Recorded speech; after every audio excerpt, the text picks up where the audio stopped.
آج ان سیاسی شخصیت کا انٹرویو کرنے کے لیے میں آئی ہوں. انہوں نے پاکستان کی سیاست اور پھر خصوصاً آزاد کشمیر کی سیاست میں ایک نمایاں کردار ادا کیا اور اپنا نام بنایا.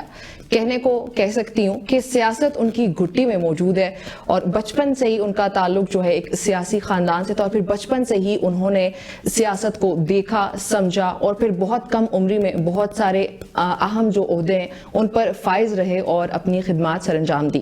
سابق اسپیکر آزاد کشمیر اسمبلی رہے اور ابھی آزاد کشمیر کے 15ویں وزیر اعظم کے طور پر اپنی خدمات سر انجام دے رہے ہیں. جناب چودھری انوار الحق صاحب اس وقت خود میں ان کی خدمت میں حاضر ہوئی ہوں. کچھ اہم سوالات ہیں میرے ذہن میں جو ان کی خدمت میں لے کر حاضر ہوئی اور کوشش کروں گی کہ ان کے جوابات بھی مجھے آج مل جائیں. پہلے لیکن ان کو خوش آمدید کہیں گے. سر السلام علیکم. وعلیکم السلام. کیسے ہیں سر آپ؟ الحمدللہ.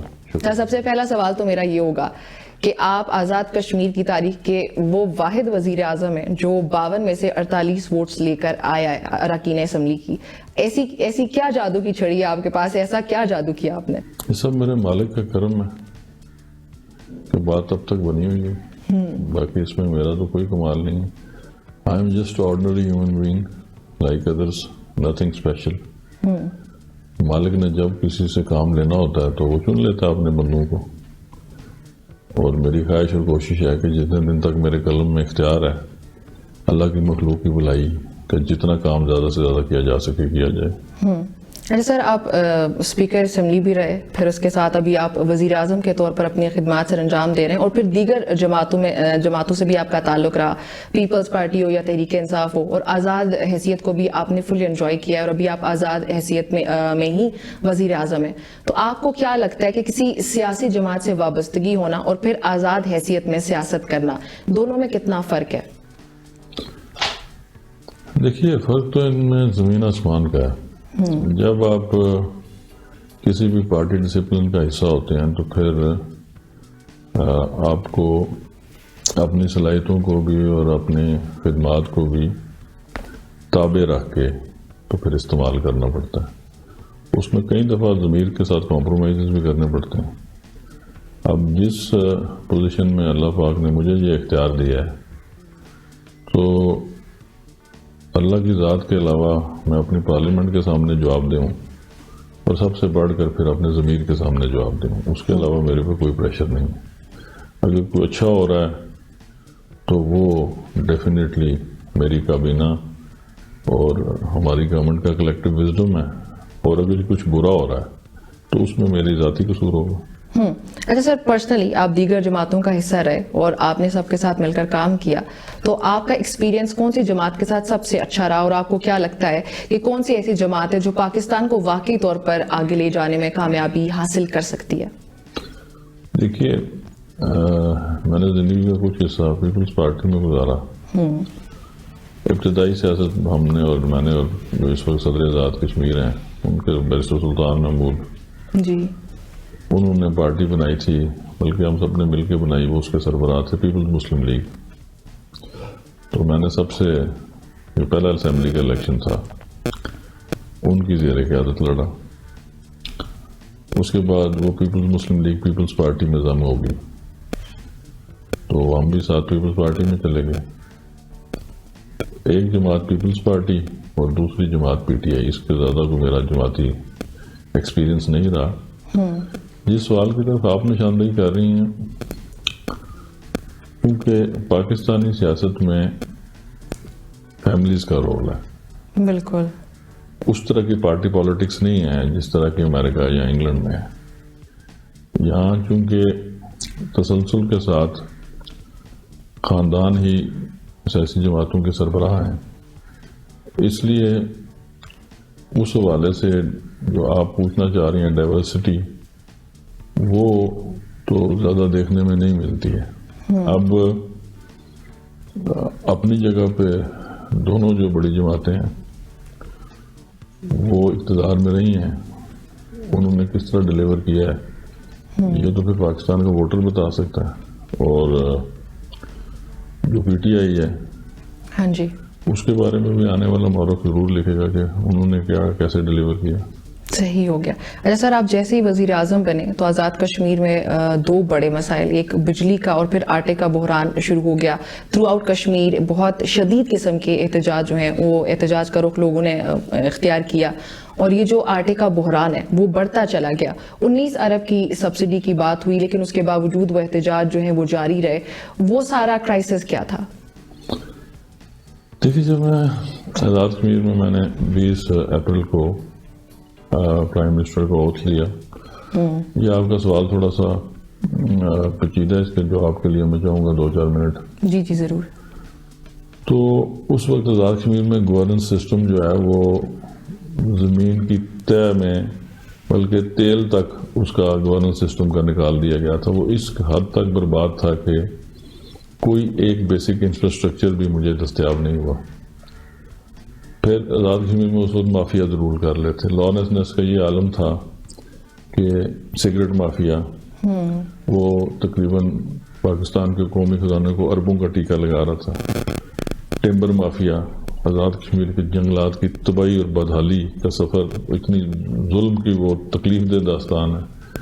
اس کے بعد فوڈ مافیا. ان سب مافیاز کو میں نے ہیڈ آن لیا. جب ان سب مافیاز کو ہیڈ آن لیا تو پھر ان کے بینیفیشریز بھی ہم میں سے ہیں. ان سب نے چیخنا چلانا شروع کر دیا.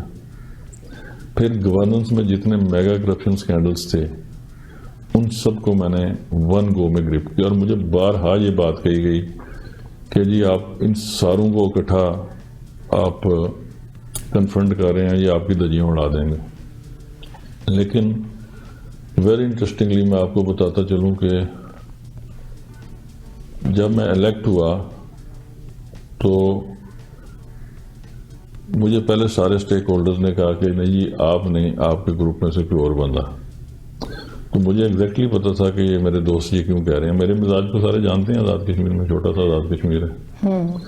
لیکن 2 منٹ اور 10 سیکنڈ بعد ان سب سٹیک ہولڈرز نے کہا چلیں ٹھیک ہے آپ ہی ہیں. تو وہ جو 2 منٹ 10 سیکنڈ کی داستان ہے وہ مجھے زندگی میں کبھی بھولے گی نہیں. میرا اس وزارت عظمیٰ کا منصب سنبھالنے میں ایک پانی کے گلاس کا بھی خرچہ نہیں آیا. خالصتاً اللہ پاک کی رضا سے مالک نے اس کے سبب پیدا کیے تو میں اس منصب پر فائز ہو گیا.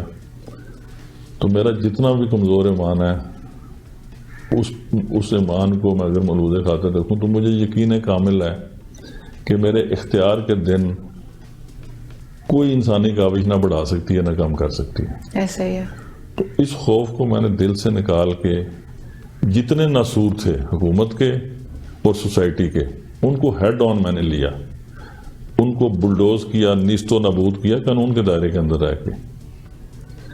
کچھ کی لاشیں پڑی ہیں راستوں میں، دفن زدہ گزرتے ہیں، لوگ دیکھتے ہیں. استارتن میں یہ بات کر رہا ہوں. بالکل. کچھ چیخ و پکار کر رہے ہیں. لیکن میں نے بہت عرصہ قبل کہا تھا، اس وقت میں نے ایک تحریک اصلاح معاشرہ کا بیڑا اٹھایا تھا، تو جتنی میری مخالفت بڑھتی گئی اللہ تعالیٰ نے میرے عزم میں اور حوصلے میں اتنی پختگی پیدا کی اور میں اتنی طاقت سے ان تمام برائیوں سے نبر آزماز ہوا. میں نے سب سے پہلے اپنی ذات سے اصلاح کی، اپنے آپ کو قانون کے تابع سرنڈر کیا. کیونکہ ہمارے ملک میں اشرافیہ صرف گفتگو کرتی ہے، عوام کا کام ہوتا ہے عمل کرنا، اشرافیہ کا کام ہے انہیں درس دینا. میں نے درس اپنی ذات سے شروع کیا. سب سے پہلے اپنے پروٹوکول کا ستیہ ناش کیا.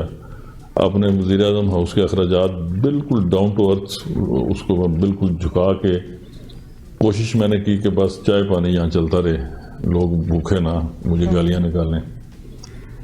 اس کے بعد ان مافیاز کو کنفرنٹ کیا، گورننس سسٹم میں انقلابی تبدیلیاں کی، ان کو لیجسلیشن جو ان کی نیسیسری لیجسلیشن تھی وہ کی. اور پھر 6 ماہ میں یہ بھی میرا خیال ہے پوری دنیا میں grains book of world record میں میرا نام آ سکتا ہے کہ میں 6 ماہ آزاد کشمیر کے 28 محکموں کا وزیر بھی رہا. بالکل. تو اس دوران مجھے تقریباً 25-26 ارب روپیہ خرچ کرنے کا موقع ملا.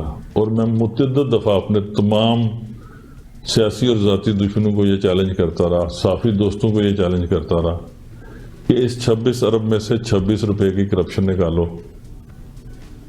تو میں گھر چلا جاؤں گا.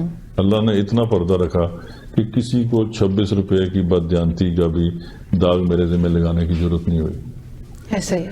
تو ان ساری کیفیات کے باوجود آج الحمدللہ وہ جو گورننس کی تباہی تھی پچھلے 15-20 سالوں میں اور اسپیشلی پچھلے 2 سالوں میں، اور جن صاحب سے مجھے جو میرے پریڈیسیسر تھے وہ تو چونکہ وہ بھی ایک طرح ساز شخصیت ہے، ذہنی اور دماغی مرض ہے، ان کو ایڈکٹ ہیں، اور اللہ معافی دے ایسے شخص کے ہاتھ میں جب ملک کی باغ دوڑ سنبھال لی جائے تو پھر آپ یہ خود سوچ سکتے ہیں کہ انفراسٹرکچر کا حال کیا ہوا ہوگا.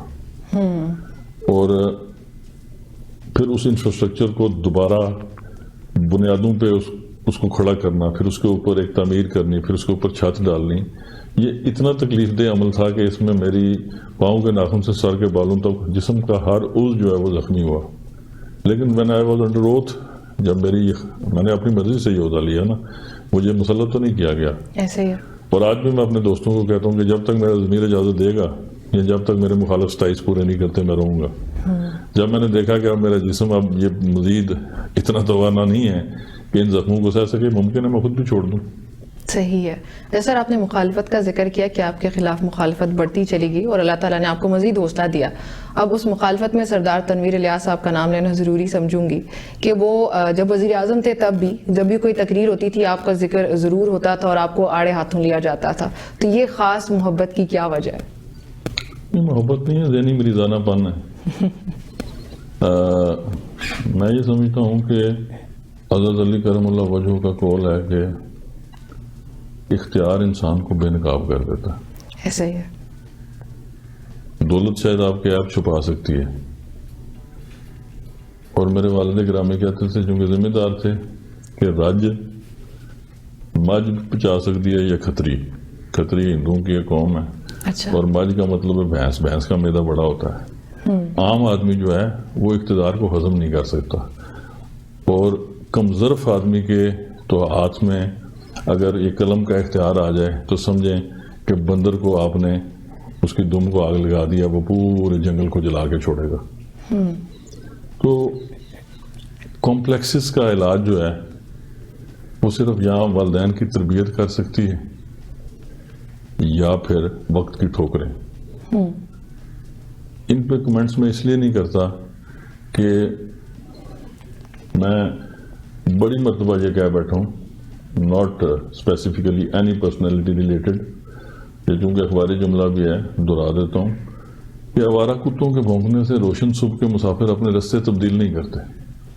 انہوں نے جن منزلوں کی طرف جانا ہوتا ہے وہ چلتے رہتے ہیں، ان میں تسلسل رہنا چاہیے، سفر کو کاٹنے کا عزم اور حوصلہ رہنا چاہیے. سفر کی صعوبتیں اور مصیبتیں تو آتی ہیں، ایسے ہی بالکل. یہ انسانی دنیا ہے نا، اس میں جنت کا تصور تو پھر آپ کو دوسرے عالم برزخ میں جا کے اور پھر عالم آخرت میں جب اٹھائے جائیں گے تو پھر اعمال کی بنیاد پر آپ کا فیصلہ ہونا ہے. ایسے دنیا تو ایک آزمائش ہے اور اس کا ہر لمحہ آزمائش ہے.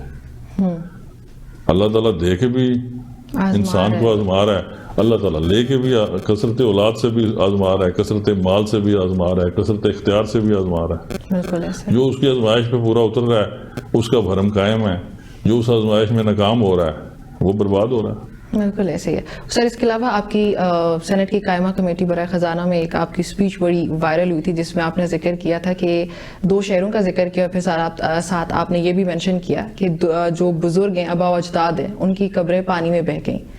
تو اس کو ذرا ایکسپلین کیجیے گا ہماری آڈینس کے لیے. دیکھیے گزارش یہ ہے کہ میں متعدد دفعہ یہ بات دہرا چکا ہوں کہ جو 14 اگست 1947 کے بعد پاکستانی بنے وہ تو بنے بائی چوائس. ہم بنے 19 جولائی 1947 کو. ہم بائی فیتھ پاکستانی بنے، پاکستان کے قیام سے قبل پاکستانی بنے جب ہمارے آباء و اجداد نے الحاق کی قرارداد منظور کی. تو جب ہم سے اسلام آباد میں بیٹھا ہوا کوئی شخص پاکستانیت کا سرٹیفکیٹ مانگتا ہے تو پھر ہمارا دل اور دماغ خون کے آنسو وہ روتا ہے کہ بھئی یہ کیا ہے، نسلیں گزارنے کے باوجود بھی یہ کیفیت. تو الحمدللہ یہ جو موجودہ سیٹ اپ ہے اسٹیبلشمنٹ کا بھی، اور بالخصوص پرائم منسٹر پاکستان، یہ ساری ایسی شخصیات ہیں کہ انہوں نے اس درد کو، اس تکلیف کو بہت زیادہ اس پہ مرہم رکھنے میں اہم ترین کردار ادا کیا ہے۔ اب وہ میری ذات کا کے نیشنل ایشوز ہیں، ہائیڈل پوٹینشیل کے پروفٹس کے ایشوز ہیں، فوڈ سبسڈی کے ایشوز ہیں، اور کچھ ایشوز جینون ہیں جن پر آزاد کشمیر میں عوامی احتجاج بھی کیا گیا، اور پھر مجھ سے توقع یہ کی گئی کہ اس احتجاج کو بے فورس روک دیا جائے۔ اس حد تک ہم نے لائٹ سی فورس استعمال کی کہ جب مظاہرین نے قانون کی حد کو تھوڑا سا پھلانگا تو ہم نے ان کو سلائٹ سے چیک کرنے کی کوشش کی۔ انتشار والی بات بھی نہیں تھی، لیکن بس جتنی ڈسٹربنس روکنے کی یا اسٹیٹ ریٹ کو چیلنج کرنے کی بات تھی۔ الٹیمیٹلی بات ہماری، کیونکہ سوسائٹی بڑی وہ اس طرح کی پولرائز سوسائٹی نہیں ہے جس طرح یہاں پہ ہے، تو پھر ہم نے مسائل کا حل گفت و شنید سے نکالا، وہ آج بھی جاری ہے۔ اور جو جینون عوامی خواہشات ہیں ان کی محدود ترجمانی میں نے سینٹ میں کی، اور میں انڈر اوتھ ہوں، عوامی نمائندہ ہوں نا۔ بالکل، عوامی نمائندے کا کام کیا ہے کہ اس نے عوام کی نبض پر ہاتھ رکھنا ہے، اور عوام کی نمائندگی ہر قانونی اور آئینی فورم پر کرنی ہے، جس میں ایک سینٹ کی اسٹینڈنگ کمیٹی بھی ہے۔ بالکل، ابھی میں خصوصی طور پر پرائم منسٹر پاکستان کا اور پاکستان کی اسٹیبلشمنٹ کا شکریہ ادا کرنا چاہتا ہوں کہ عوامی ایکشن کمیٹیز کے اور باقی جتنے بھی شرکاء تھے، ان کے جتنے مطالبے تھے جو پچھلے 30-40 سالوں سے حل نہیں ہو پائے، ان سب کے اوپر پہلی دفعہ گورنمنٹ آف پاکستان نے 4 وفاقی وزراء پر مشتمل ایک اعلیٰ سطحی فیڈرل کیبنٹ کی کمیٹی بنائی ہے، جس میں فائنینشیل ایشوز آزاد کشمیر کے ایڈریس کیے جائیں گے، ٹھیک ہے، واٹر اور پاور سے ریلیٹڈ ایشوز ایڈریس کیے جائیں گے، فوڈ سے ریلیٹڈ ایشوز ایڈریس کیے جائیں گے، اور اس کو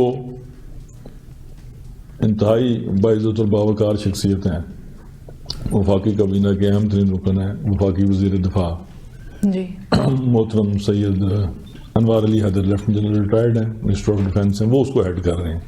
تو اب مجھے کبھی یقین ہے کہ ہم درست سمت میں چل پڑے ہیں، کیونکہ مسائل کا حل جس بھی سطح پہ ہونا ہے وہ نیگوشیشن سے ہونا ہے۔ بالکل، آپ نے مملکت خدا داد پاکستان کے وسائل اور مسائل دونوں کو ذہن میں رکھ کے وے فارورڈ تلاش کرنا ہے۔ پاکستان روشن ہے تو کشمیر کا مقدمہ، کشمیر کا مسئلہ ہم بین الاقوامی دنیا میں اٹھا سکتے ہیں۔ ایسے ہی ہے، بالکل۔ خدا نخواستہ پاکستان کی سرحدوں میں کمزوری ہوتی ہے، واقعہ ہوتی ہے، تو اس طرح تو کشمیر کا مقدمہ بالکل برف خانے میں چلا جائے گا۔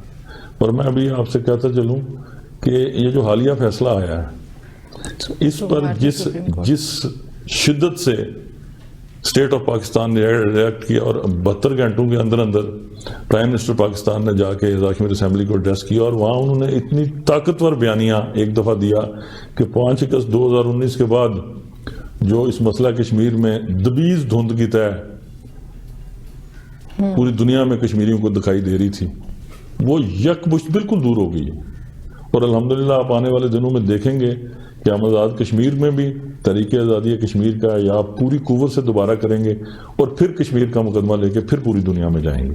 صحیح ہو گیا سر، یہی سوال میں پوچھنے لگی تھی کہ بھارتی سپریم کورٹ کا یہ جو فیصلہ سامنے آیا ہے اس پر پاکستان کے وزیر اعظم کا اور آپ کا بحیثیت آزاد کشمیر کے وزیر اعظم بہت اسٹرانگ ریئیکشن اور موقف سامنے آیا ہے، لیکن مجھے یہ لگتا ہے، اور آپ correct me if I am wrong, کیا یہ موقف دینا اور کیا یہ تقریر کر دینا وہ ہمارے کشمیری مسلمان بہن بھائیوں کے لیے کافی ہے، یا پاکستان کو ایز اے نیشن مزید اقدامات کرنے کی ضرورت بھی ہے؟